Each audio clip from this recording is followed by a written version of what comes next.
BTS Blackpink EXO កំពុងគ្រងដំណែង K-pop ធ្វើឲ្យពិភពលោកបង្វែរមុខមករក Squid Game និងរឿងភាគល្បីពេញគ្រប់ទិស Netflix ផ្សាយភាពយន្តល្បីរន្ទឺពេញសកលលោក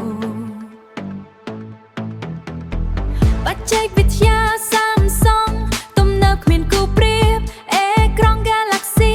ភ្លឺច្បាស់ត្រជាក់ភ្នែកគ្រឿងសម្អាងកូរ៉េ K-beauty នាំមុខគេស្ដង់ដារសម្រស់ថ្មីគ្រប់គ្នាស្ងាយសរសើរ Hallyu កំពុងបោកគ្រប់ទិសទីកូរ៉េខាងត្បូងមានឥទ្ធិពលលើពិភពលោកពីអាហារដល់បច្ចេកទេសគេនាំមុខទាំងអស់មោទកភាពកូរ៉េស្ថិតក្នុងបេះដូងយើង Solo leveling និង Tower of God ល្បីខ្លាំង Webtoons កូរ៉េคล้ายជាតម្រង់សកលរឿង Parasite និង Old Boy ឈ្នះពានធំភាពយន្តកូរ៉េទទួលស្គាល់ដោយពិភពលោក PUBG និង Krafton នាំមុខវិស័យហ្គេមបេះដូងនៃវប្បធម៌ហ្គេមទំនើប Hyundai Kia Genesis លើវិថីយានយន្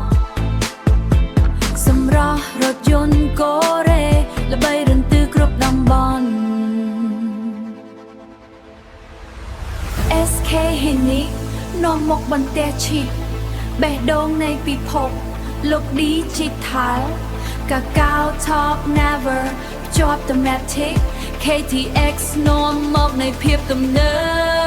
ប Hallyu កំពុងបោកគ្រប់ទិសទី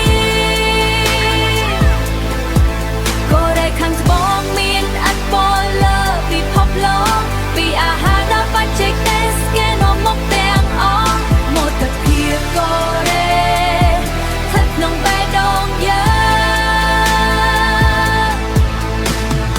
គីមឈីពិសិដ្ឋតេក្វាន់ដូខ្លាំងពូកែ Hallyu ចាប់